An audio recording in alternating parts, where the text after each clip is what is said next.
من عاشق این زندگیمم که هر روز تو چشمات تبعیدم. من غرق دستای تو بودم که یک بوم دریا تو خودم دیدم.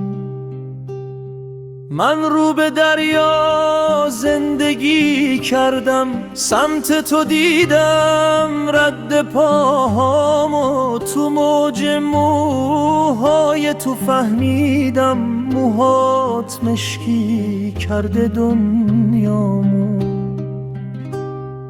یه قرص ماه از آسمون داری، با هر نوت مهتاب رقصیدی، خورشید و شرجی میکنی هر روز، با رو سری باد و تکون میدی.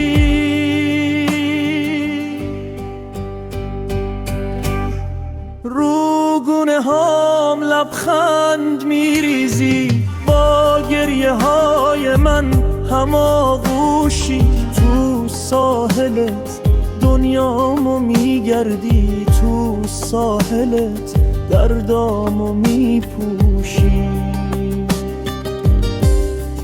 تا از نگاهت دور میمونم، شرجی تر از چشمای بارونم، رنگ صدامو بغض میگیره، تو بندر دستات میخونم.